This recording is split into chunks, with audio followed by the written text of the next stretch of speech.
Is it possible that buying a new outfit or a new item of clothing can really change your life and impact your confidence?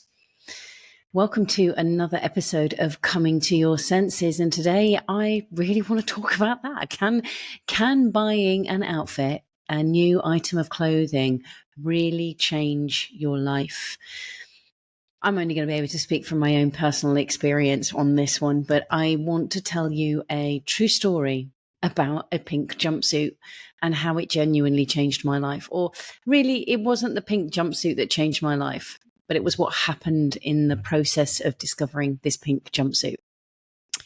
So going back if I go back a number of years, because I went through puberty very young, I was 9, and I had no concept of puberty. Back in the 70s, there was no conversation around that. So it's late 70s, early 90s, late 70s, early 90s, late 70s, early 80s.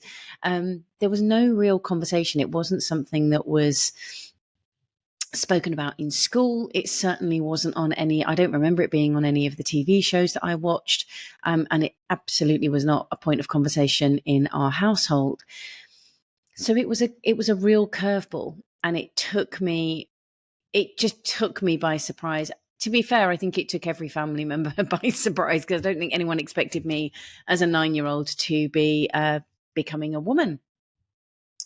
And there was a lot of discomfort for me around that, because my body shape changed so significantly and my body changed significantly that it felt alien. It was uncomfortable. People were staring. Family members were making comments which I'm sure that they thought were fun and funny, but to me just made it draw more and more attention to what I was going through. And therefore it created a perception around my body that stuck.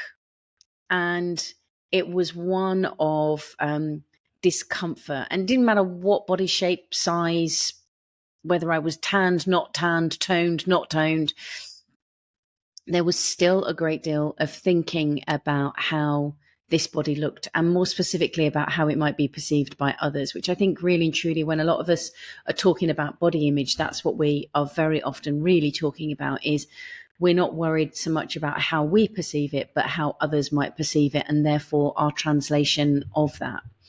So then cut to, so there were, I could regale many stories of where I've worn certain outfits, or someone has made a comment on an outfit, or I've deliberately gone and bought a new outfit, hoping that that's gonna make me feel better, in quotation marks. And yeah, that may have worked for a while, probably minutes at a push, hours, but certainly had no sustainability and longevity. As I reached my mid-30s, I realized, which is, again, it's more of a conversation these days. Back in the day when I was growing up, actually, I did not make the connection that by moving your body and whatever you consumed was going to impact your body. I genuinely didn't know that. I had a conversation with a friend yesterday whilst we were out on a 10-mile hike, and both of us, roughly the same age, said the same thing, that neither of us had made that connection, because it wasn't a point of conversation. I think it was a point of assumption. But it certainly wasn't something as overt as it is today, which is great that it is that way today. But it meant it took me until my mid-30s before I started to recognize that I could actually impact the shape of my body by moving it in different ways, by consuming different things. There were various things that I could do to make a difference. So my relationship with my body began to change, and it was a slow process, and there was still parts of my thinking that were very caught up in this perception of how I thought my body was. And let's be honest, the majority of conversation internally around that, sometimes externally, depending on who I was with, was very much based on what was wrong, again in quotation marks, with it, as opposed to anything that was good or likable or even, quote, right, unquote. So there was always a hovering of dislike in the background. There was like this background elevator music of how my body was wrong. So there was always an argument going on with it. And especially, I know that many women experience this with a 28-day cycle. My body shape would change quite significantly, and especially in the lead up to my period, I could put on anything between half a stone and a stone. So my body shape changed quite significantly during that month. My wardrobe would have clothes in it from a size, well, at one point it was from a size 10 to a size 16. That's how much my body would fluctuate. And of course, in that process, with all of that thinking still, then that made it wrong rather than recognizing, oh, this is what the body does, right? This is natural. This is normal. This is a process that it goes through. And then cut to, I think it was either 2 or 3 years ago, and an incident happened that has completely changed my life. Now, the person involved, unless she ever, I wrote an article about this a few months back, and unless she has read that, or unless she listens to this podcast, she might not even remember that it was her. I don't even know her name. It was a shop assistant that said one thing that kind of pulled down my whole Jenga tower of thoughts around my body. So let me put it in context and what I mean by that Jenga tower. So I think most of us, even if it's not about our body, it might be around relationships, finances, career, what you're capable of. We have a great deal of thinking around ourselves and who we think we are. We call it our BS, right? You may have one version of what BS stands for, bullshit. I have another, but I think they're the same thing, which is belief system.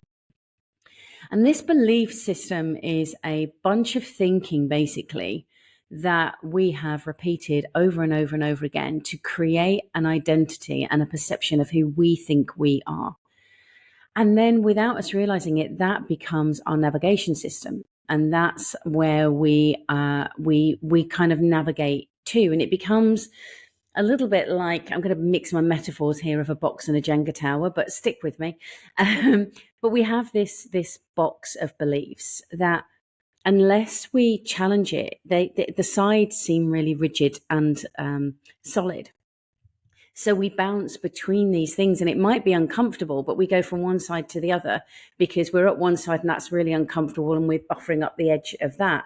So we bounce across to the other side, which might seem different, but it's still within that box of beliefs, and it's still a really rigid way of perceiving ourselves. And it one of the phrases that I don't know if it's common, but it's certainly something that I realized throughout this particular incident actually was someone like me, ...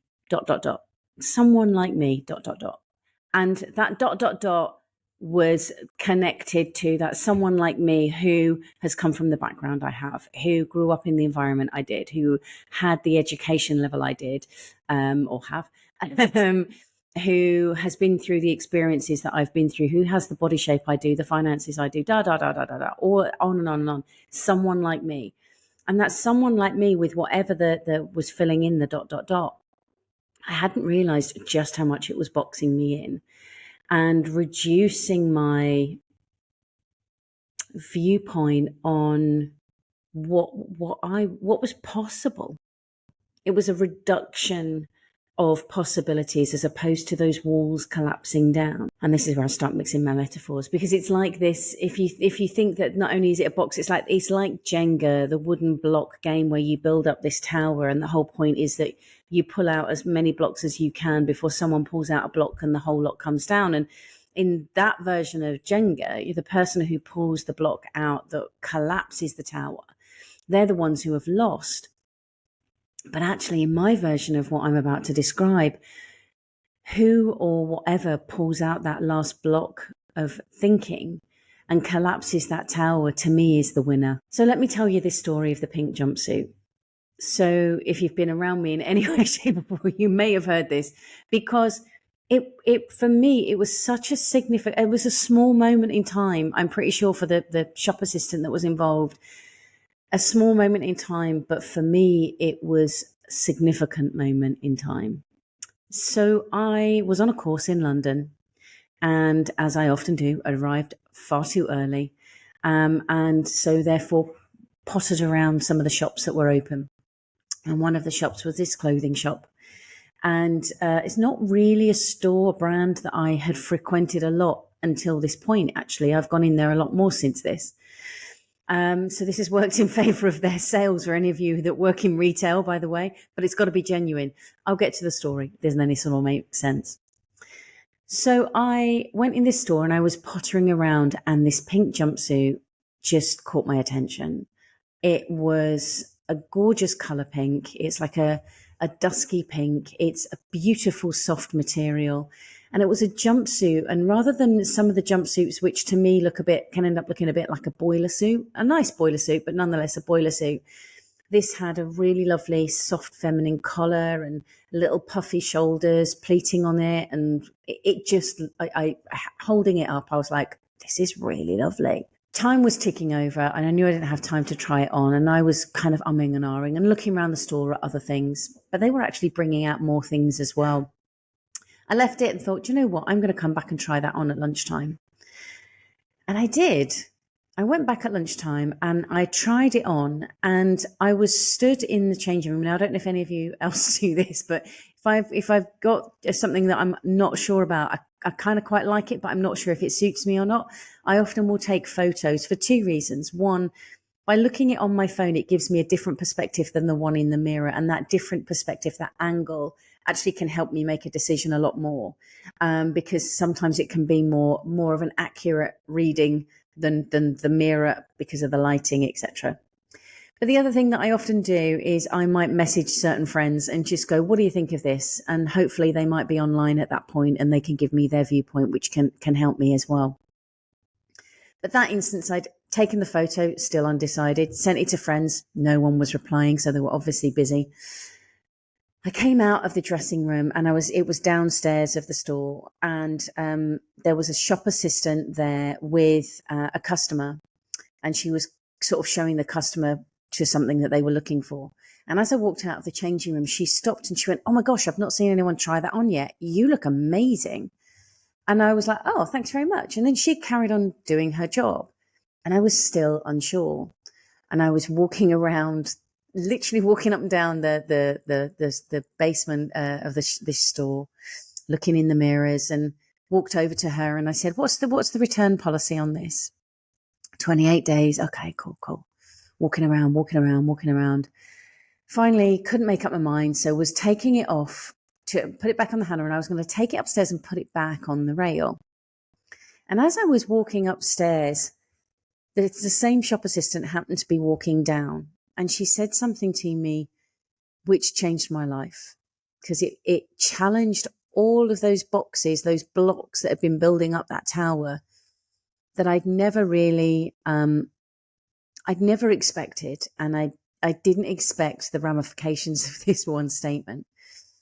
Because very innocently and honestly, she said to me, can I just ask, what's stopping you from buying that jumpsuit? And it was a genuine question. That wasn't because I'm trying to get commission, because I checked that they're not on commission. It was a genuine question of what's stopping you buying it. And I honestly answered, I don't know where I would wear it. And her reply was, where wouldn't you wear it? And all of the perceptions that I had about where you could wear something like this, where's the appropriateness of it, where someone like me would fit in by wearing it, just collapsed in that one statement. Where wouldn't you wear it? And she didn't go on to offer any other kind of styling tips or any kind of, the right environments or anything. That was her one statement, and she turned and left. But it was something that, and I can't really fully articulate why, but it rattled all of those blocks and pulled that final one out, and the whole lot collapsed. Where wouldn't I wear it? Seriously, where wouldn't I wear this? And not only did I buy that, I went back up and I started looking at other things, and I ended up buying another dress, and I bought some earrings. And I went back to the course where I was on, back to the venue, and no one was there. And I sat down and I suddenly had this flood of those someone like me ...